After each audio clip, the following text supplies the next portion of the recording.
They've been influenced by European folklore, handed down through the ages and telling you creatures roaming in the woods at night, half man, half beast, preying on the townspeople. The simple people of a few generations ago, if they heard of a mutilated body found near their village, would run home, gather their families to them, and securely lock their doors. Various things were used to exorcise these evil creatures, such as holy symbols, certain herbs, and a few metals. We of more modern times, with our better educations, communications, and police forces, are inclined to scoff at things we do not understand. If a mutilated body were found today, the police would quickly track down the killer by consideration of motivation, opportunity, and means. We insist that such a deed must have been done by human hands, not inhuman. All these old tales had these creatures of darkness to be a brute-minded lot, slaves to the dark powers that possessed them.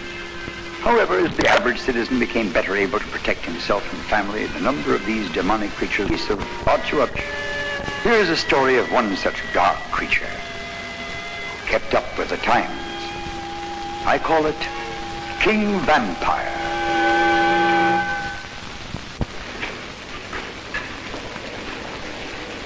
Well, she's the 13th. Puncture wounds on the neck and the left of the rats. And you have no idea who's behind? No, could be anyone. You haven't a clue as to who or where or why. But there must be a pattern. No, just killing girls. You know, the newspapers have a name for him. King Vampire. Look here. This is where the girl's body was found this morning. Over here, the one before. Here, another one. And another. See, there's no pattern. Then we're obviously dealing with the madman. No, he'd like us to think that, but actually it's quite the opposite. Now, even madmen commit their crimes in an obvious pattern of time and place. But this murder is worse than a madman. He's shockingly sane. The cruelest, most cunning, criminal mind I've ever encountered. It's almost as though he knows every move before we do. Well, all I can say is we had better get cracking and catch this King Vampire fellow, or we'll soon be out of our jobs. Yes, you don't know how right you are. You know, all of London's in a turmoil about these murders. People are beginning to ask questions. They want to know what we're going to do about it. The embarrassing thing is that we don't know what we're going to do. You haven't been able to find a single clue at any of the scenes of the crime? None. The people in that area, thieves, gutter scum, a lot of them, they just as soon see us dead than help us. Well, I don't suppose it would hurt to give it another try. Where was that last girl murdered? Oh, just outside Walmsley Lane. But you take care. They're a rough lot. Walmsley Lane. Right. Yes, I think I'll give it a go. Hello, I don't know what's up to talk. Yeah, the guy that inside one of these coppers here in the first place. I don't think... What's up? Yeah, King Vampire got another one last night. Coppers are just here for it. We're not too fond of the way they're handling the situation. Yes, I can see that. We don't like strangers around here. Who are you? My name is John Brenner, and I'm a detective. I don't believe you. Well, I've got papers to prove it, if you like. What good are papers to the likes of us? We can't read a letter. Oh, you're a trusting lot, aren't you? Not when there's a vampire about. Well, that's why I'm here. I've come to help. The law's no help to the likes of us. We don't need you. You need me more than you know. All right. Search all you like. You'll find nothing. King Vampire's clever that way. Oh, thank you. Now tell me, who here has seen the face of the murderer? Who can tell me what he looks like? I said, who can tell me what he looks like? Surely one of you has caught at least a fleeting glimpse of him. Yeah, Governor, I've seen him. Well, speak up. What did you see? Well, same as everyone else. He's a slight man, all dressed in black. Like an undertaker he is, with his hat all pulled down over his face and all. Oh, he's a terrible sight, he is, that's for sure. Why didn't you tell this to the officer before? Well, I wouldn't be telling it now. But it was my sister he done in last night. Oh, I'm sorry. Well, thank you very much. Don't thank me. I wasn't doing it to help you. And he was brave enough to step forward. Why are you afraid? Tell me, who has seen the face of the vampire? Who has seen King Vampire's face?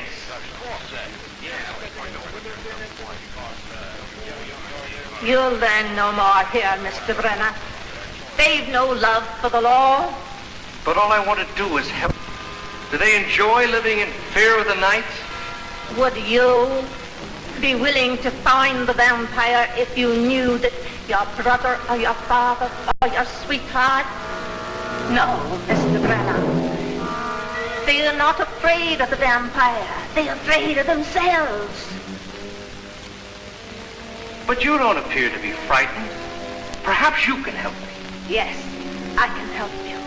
I've seen the man you're looking for. I only got a glance of his face as he ran past. But the look of it will never leave me eyes. There it was, with the look of death on it. I've seen many a dead one, sir, and all have had more life in the flesh than the vampire. But his features. They were hidden in the darkness and the hat he wore. Look for a man with the face of a corpse, and you'll find your vampire. Thank you, Mrs. O'Shea. O'Shea. And I promise I'll do my best to rid London of this monster.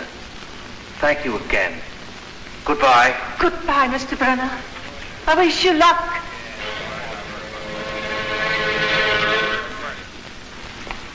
Luck is finally with us, Inspector. I have a description of the vampire. What? No, I can't believe it. Oh, just wait a moment. Miss Clark, would you please stop what you're doing there and be prepared to take dictation? Yes, sir. All right, John, what have you learned? Take this down, Miss Clark. Well, first off, I discovered the people of Wensley Lane to be quite hostile as to what we're doing. As you said, they're becoming restless and potentially dangerous to themselves. But upon questioning, a kindly old woman, a Mrs. O'Shea, was brave enough to step forward and describe the murder. And the description she gave was not a pleasant one, I must say. She said he appeared to be rather...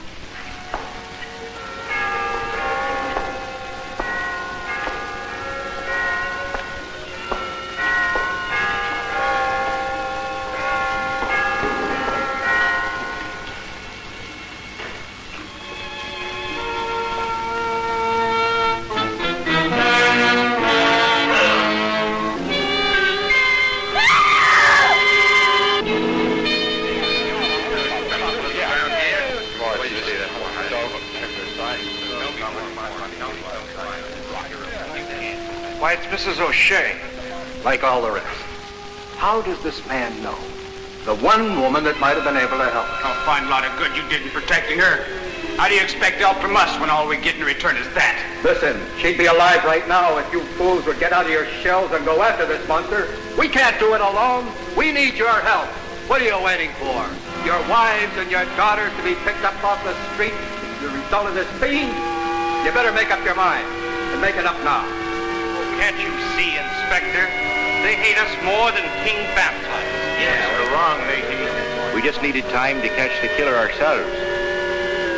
What do you mean? I mean, we caught your vampire without any help from the police. You can't do it if you're going on. Who are you? It's Judgment Day, matey. What do you want with me? These people have preferred very serious charges against you. Want to know where you were last night? Well, I was right here. You're a liar. You were out killing old ladies, weren't you? I want to know where you were last night. Nobody's going to hurt you, but we must have the truth. I was right here. I take a walk through the park every night. What do you think, Bremer? Well, he does fit the description that Mrs. O'Shea gave, the meager What body makes you and think face. he's King Vampire? King didn't he proof enough? Now do you believe he's the murderer you're after? I know it looks bad, but I killed a dog, a mad dog. Certainly there's no crime in that. You're not only a murdering vampire, but you're a sniveling coward. You killed poor Mrs. O'Shea and all the others. You drained their blood and left them here for us to find. And now you're going to pay for your crime. Stop it! You can't take the law into your own hands.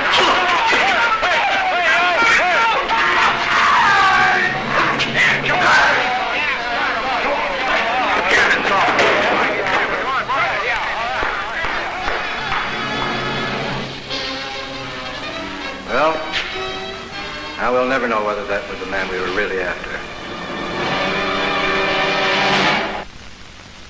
Good morning, Inspector. How are things going? Oh, not very well, I'm afraid. There have been 3 more murders since that man was beaten to death. 3 more? Yes, you remember he swore that he'd killed a dog? Well, he was telling the truth. We just took a test on his gloves. Then who is King Vampire? I only wish I knew. We've taken in every possible suspect that fits this description. Still no luck. King Vampire is as slippery as he is cunning. Say, I've just got a funny idea. Really not in the mood for funny ideas, John. No, but suppose King Vampire isn't a king at all. You know, you're not making sense. Well, that's where we've been wrong. Where everybody's been wrong. The vampire's not a man. He's a woman. That would account for the slight figure. Well, don't you see it? I must admit I've never given it a moment's thought. But, no, it's incredible. No woman could commit such heinous crime. Well, I suppose you're right. Just a funny idea of mine. Oh, by the way, I stopped by to tell you that I've been reassigned to another case. I'm afraid I have to leave you. Oh, well, I'm sorry to hear that, John. You've been a great help to me, and I've appreciated it. Goodbye, good luck, and I hope we meet again under happier circumstances. Well, thank you, Inspector. I'm just sorry I can't stay around to help you catch King Vampire. But I'm sure you'll be done with it shortly. And goodbye to you, Miss Clark. A woman.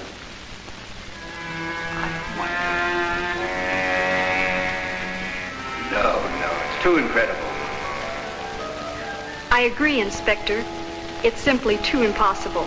Yes, still, I have a feeling we'll never know for certain now. And history will probably record that King Vampire turned out to be a large, embarrassing question mark. Well, where were we, Miss Clark? Possible means of capturing the vampire. Ah!